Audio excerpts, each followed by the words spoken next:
Hey guys, Wages World here. I'm going to do a video for you. It's May 27th, going into the 28th, 2020. And yeah, so I'm going to jump right into it here. Anyway guys, this is the Schumann, like we always start off with. I know most people are looking at this. I've already talked about that. I had a question though I'm going to answer here real quick. You see the black? That means there's no data. Somebody was asking me if that could possibly be no vibrational frequency at all for that time, like it just stopped. I don't think that that's actually possible. I'm not sure if it is or not. If I'm wrong on that, somebody please correct me. But what that is, what you're seeing is that tool went down for that time period. Okay. We see that from time to time. I've actually even seen it for like 3 days in a row. It was down. Hasn't happened very often, but it does. It could be something as simple as a mess up at the database where all this information comes into. You know, but it could also be caused by the actual frequency itself. So, and with this one, like I said yesterday, it's right in the middle of a spike. So, you know, take that for what it's worth. Because here's a spike right here, and then the second one started, and then the tool went down there, and then the spike ended. Okay, you can see it tapering in and tapering off. Okay, so that's how I know it was a spike. So anyway, that's what happened there. Now, the only other thing I'm going to talk about here on the Schumann today is the fact that, you know, we got the 7.83 Hertz line right here. Okay, most of us know this. And by the way, guys, I will be including a Schumann resonance explanation in my playlist of definitions of what we talk about here. I'm going to try to keep that one to like 5 minutes or less. It does require a bit more explanation than a lot of the other stuff I'll be posting there. But it's just going to be simple definitions and what they actually mean. And it's going to be relevant to what we talk about here. You know, space weather. So, anyway, that 783 right there. Okay, that line's always constant. And we've been talking about here lately that, you know, obviously we're getting more consistency at these other levels, right? Now, I've been doing some research, and, you know, I think it's 8 of them. It's thought that we have like 8 of those that are consistent anyway. We just haven't seen them be this prevalent yet. So when they start becoming more prevalent, what that means is the entirety of the frequency is actually rising. And it's staying there. It's not going back. So, and this is proof of that. This right here is direct proof of what I just said. Okay, we expect this line to always be there, right? Well, now we got this one. Now, it used to that it would look like kind of like this one right there. You see how it stops every now and again? Okay, well, this one up here is no longer stopping just like this one does. Okay, it's there at all times. And it looks as though, as time moves forward, that this one here is going to be doing the same. And then so on and so forth. Okay. You know, we'll keep a watch on that, but that's what I noticed right here. That's my observation. Now, again, guys, we're getting those pulses. Short little, you know, jolts. It's not like this over here where the frequency increased and stayed there for a certain amount of time. That's not a pulse. That's just an increase in frequency, and it stays there. It's a big spike, and it lasts for hours. These here, those other little ones are like 15-minute events. So, that is what it is. But there's not a whole lot more to talk about on the Schumann here. But I do want to show you some CME stuff, so please hang on. Okay, guys, I forgot to add this in, so I'm going to, if it's kind of out of place, forgive me here. But I did want to plug this in so you guys understand what I'm thinking here. I got you over here at Solar System Scope. Okay. This is just a star program. Anybody can download it for free. You might have to look at a couple ads, but whatever, right? Now, I've used this before, but what I'm talking about with this one and why it's relevant to what we've been talking about, I'm going to zoom out a little bit. And again, there you go with the ad, see? So I'm going to zoom out a little bit more. And this thing centers in on the sun, just so you guys know. You can change the center point, what you want to look at as center, if you want, but just mess around with the settings if you want to do something like that. Now, first thing we have to check is that we're in realistic mode and not large mode. okay? If you're not in realistic mode, what happens is these planets end up being way bigger than what they really are, okay? So what we're going to do, just for this, what I'm trying to explain to you guys here, is we're going to get behind Earth and kind of zoom in, all right? Now, as I get closer here, because we're in large view, you're going to see that the Earth's right there, okay? And if we look directly behind the Earth and right at the sun, what's in front of us there? Well, let's go underneath. It's Venus, okay? Now, I was talking about this yesterday a little bit, but something else that's there is Mercury, okay? See it? Right there next to the sun. Now, we're almost in direct alignment with Earth, Venus, and the sun. Mercury's right there. Something else I would say to all this is the fact that Mars, Jupiter, I believe Saturn, Neptune, Pluto are all on this side of the sun. It looks like right now, the only thing that I can see on the other side is Uranus. And please don't go with the jokes on that. Okay? Anyway, you know, I'm looking at this, and depending on where you draw your line at, they're all of them may be really close to being on the same side of the sun right now. You know, what does that mean? Well, not a whole lot, I guess. Unless they're in a specific alignment. But everything's on there. So we got to kind of look at the line here. And what I'm going to do is I'm going to look right here and I'm going to start backing off. Because this is a direct line with the Earth and the sun. And there's the asteroid belt. You see that? We can keep going back. Jupiter's just to the right here. There's Saturn. There's Neptune and Pluto. So nothing else is really like lining up. But let's do this. Let's scoot over a little bit. And let me back up some more. And you see Jupiter and Saturn right there, right? Pluto's right there too. Okay, so we have another alignment here of Pluto, Saturn, Jupiter, maybe Mars. Because we got to keep in mind, guys, we're all connected to the sun via an interplanetary magnetic field line. Each planet is, okay? So if those are crossing, those lines are being crossed, you know, stuff could happen. And with us being in this close proximity to the sun, with Venus right here, right in dead nuts and freaking alignment with the sun here, you know, I can't discount the fact that may have something to do with what's going on. So to give you guys another viewpoint here, this is in large view, right? So I'm going to show you guys what it looks like in what they call realistic. It'll put everything to scale. So what I'm going to do is keep that in your mind right there, that view. Hit realistic and hit OK. See how it all changed? Everything got smaller. Because that's the actual scale of things right there. So there's Venus right there. Let's back up and find Earth. There's Earth. So this is what we're looking at in reality. So I'm going to turn it back to large view just so it gives us a better idea of what's going on here. But I wanted to show you guys that part of it. Now right now Venus is showing up on LASCO C3. It's the blue one. If you guys go to the websites there, it's down in the left hand corner. So that's another thing. It's showing you, hey, yes, we're kind of close in alignment right now. So we have to wonder, is this really causing some of our issues? Could be. But that's just my opinion.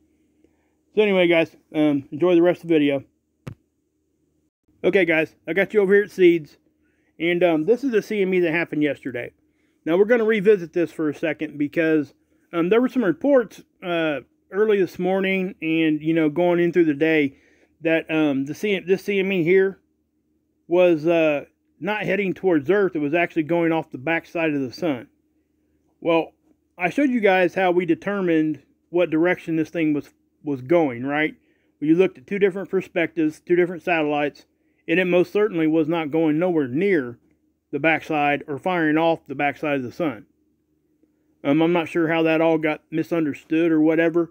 I think the ones that were thinking that that was actually going on, I think they kind of retracted that, or at least pulled down their information, because I don't see it anywhere like I did this morning.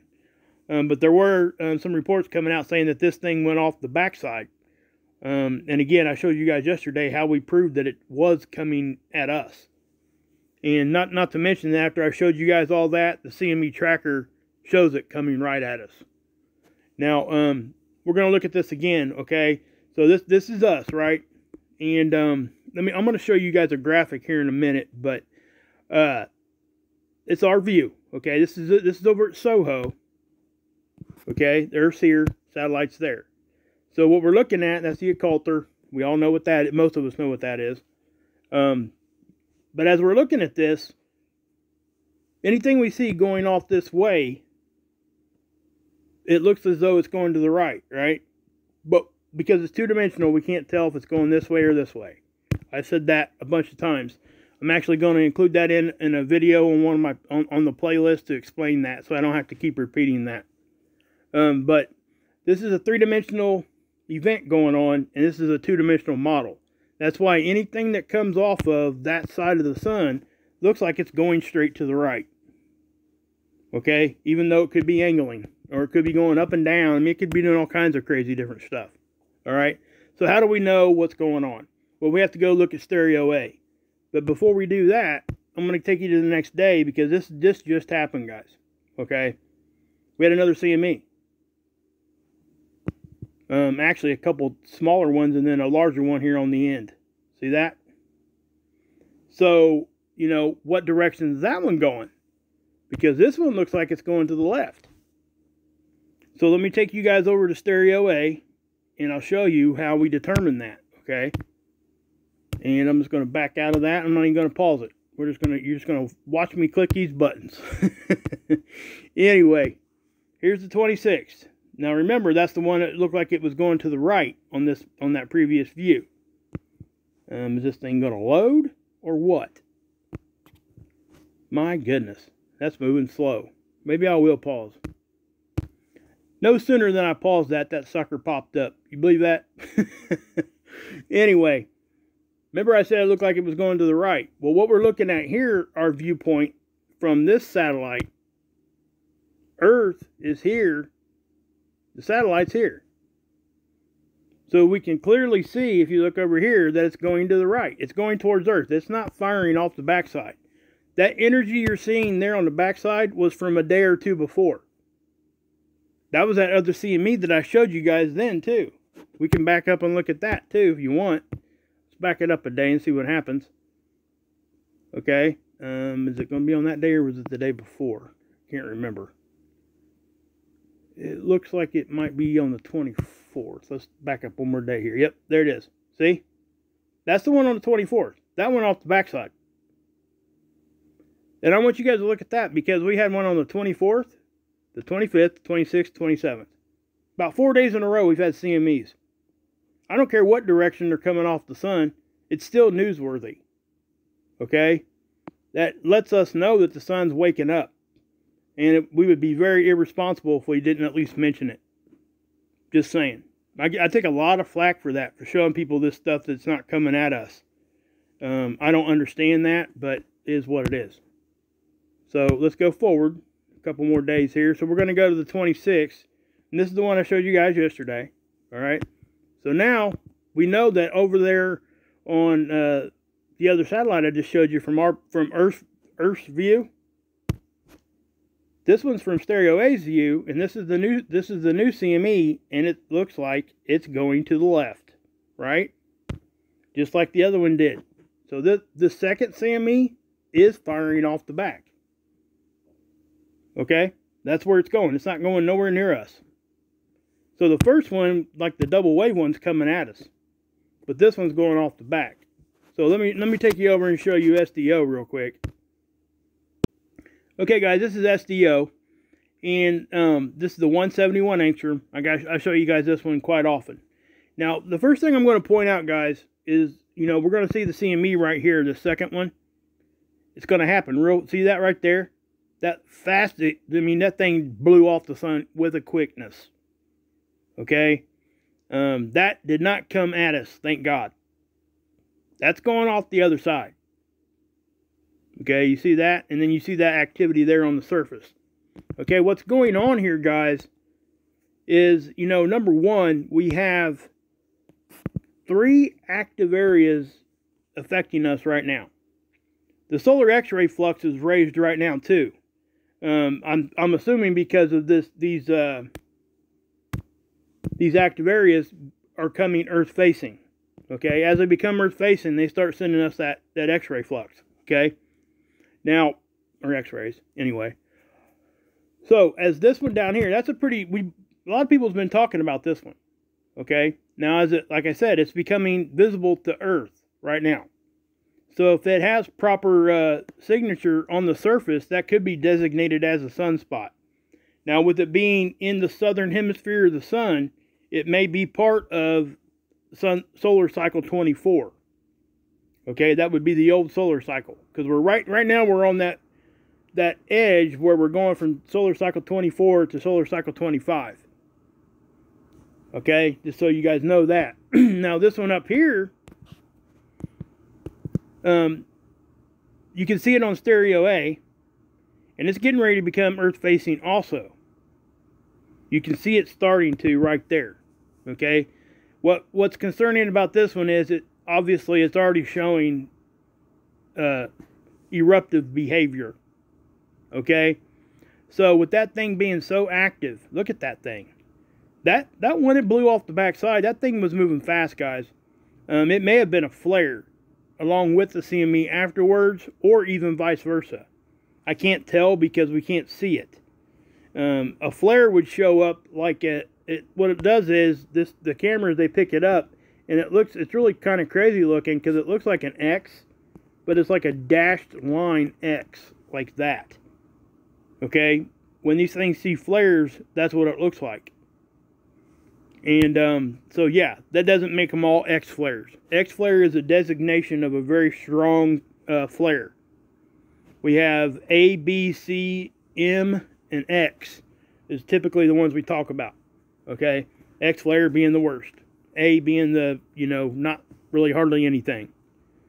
But anyway, that is a very fast moving ejection of whatever sort we're talking about. That did not come at us. Okay, the one that happened the day before did. And it was like a double wave whammy, and I already showed you guys that. But with all this stuff facing Earth right now, it makes sense that the solar X-ray flux is going to be risen. And it is.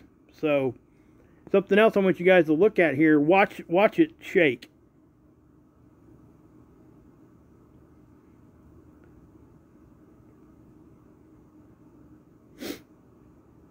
Right there, you see it shake a little bit? When that satellite shook, that was being affected by some sort of solar energy, okay? Might have been real strong solar wind. It could have been even like a flare. That could have been part of what was going on there. I don't know for sure. But, you know, these satellites don't have the protection that the Earth does. They don't have the, you know, the electromagnetic field that the Earth does to protect it from the sun. These satellites take a beating. It's amazing that they're even able to stay up there as long as they do. I know even myself, I complain and gripe about the quality of the cameras that they put up there sometimes. You know, because they're spending so much money shooting these things out there anyway. Why would you put a cheap camera on it? But after you realize what's actually going on, and it's being hit with all this energy all the time, you kind of understand that maybe we're not going to get the best picture. They're getting better anyway, which is why we get to even have this view right here. So let me show you the 304. Okay, guys, this is the 304.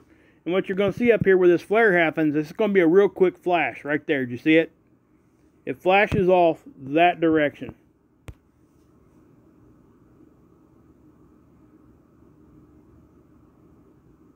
Right about there. See it? See how fast that was? Now with the speed of that, it looks like a flare to me. Okay? I can't say for sure though, because I can't see anything else around it. If we had a straight on view, we can go look at stereo A, but stereo A is so highly pixelated, it's hard to even tell on that one. So what we're going to do is I'm going to slow this down, and maybe we'll catch it, a better glimpse of it. Okay, just bear with me here as this thing rolls through time lapse here. But yeah, guys, I will be putting more up on the playlist. There it went. You see that? Okay, that did give us a slightly better view of that. Maybe I can back that up real quick and we'll take another look at it.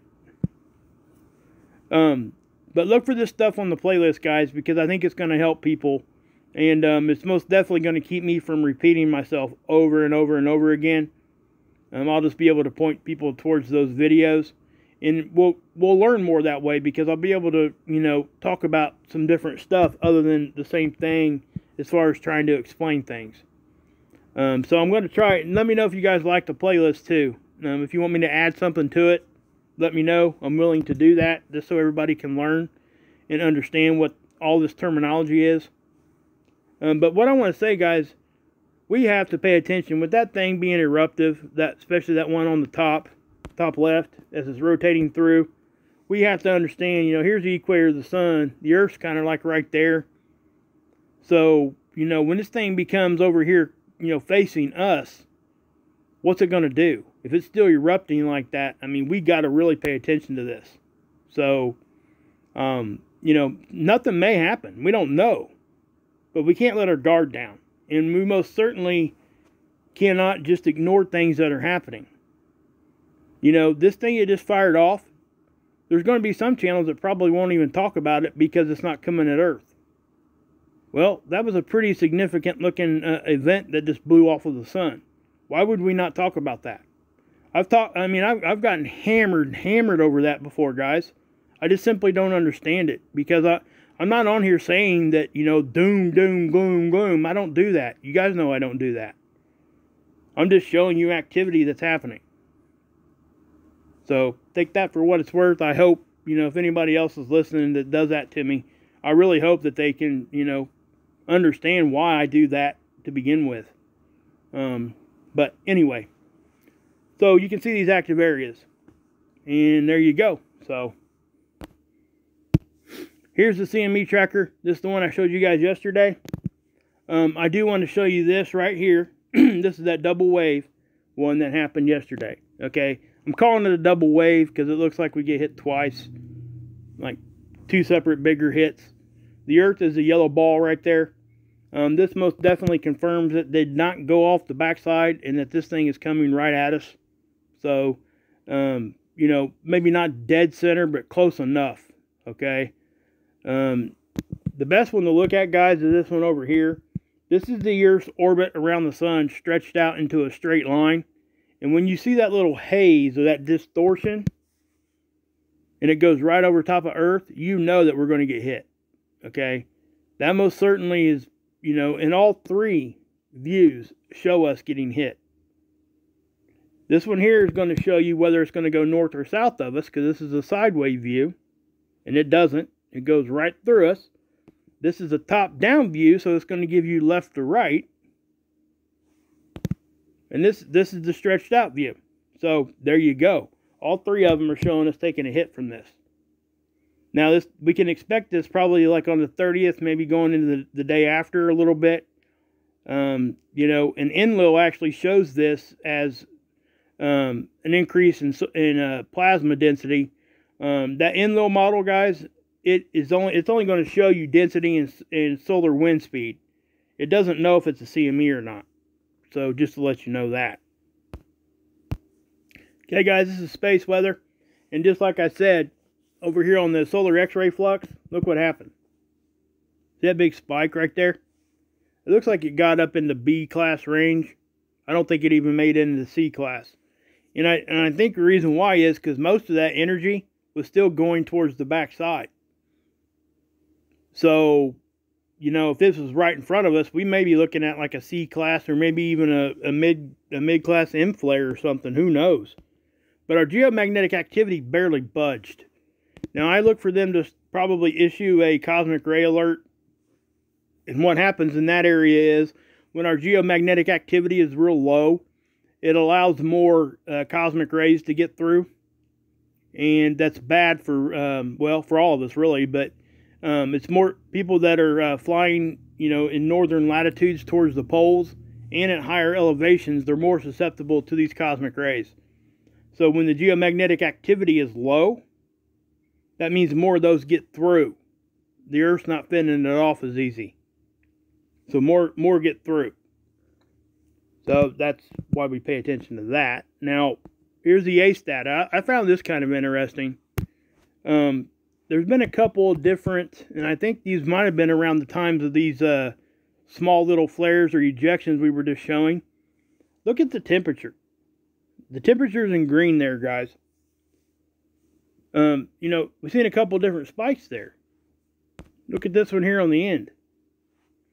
Now, the solar wind speed did go up a little bit during that, and the density came down, which would make sense, okay?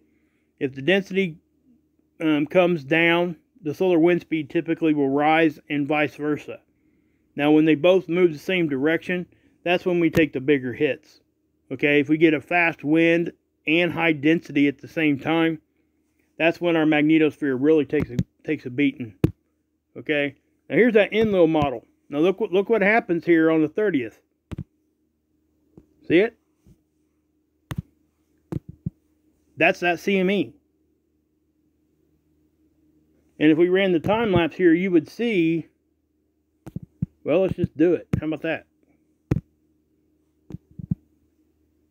You're going to see up here the density. This is a side view. Again, the Earth's the green ball, obviously. The yellow ball is the sun. And you're going to see it hit us, okay?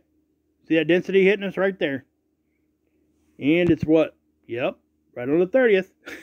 Okay? So that's what that is, all right?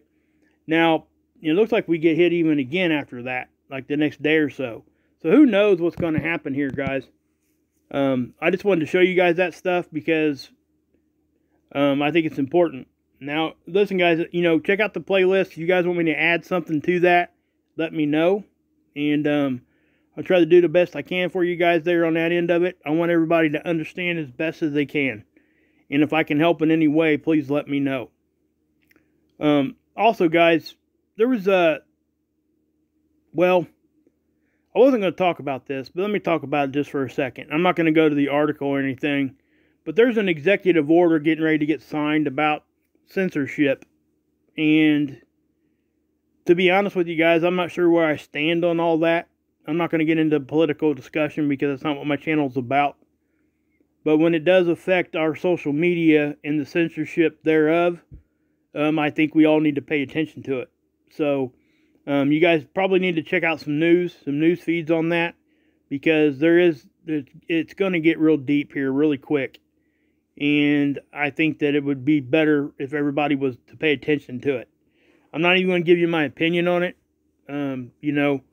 Everybody, politically, if you guys want your opinions, that's great. Honestly, I have mine.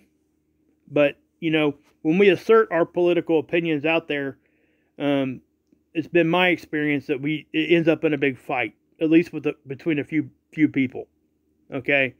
Because we all have, our political points or values were really pretty, most of us hold those very strong and dear to us.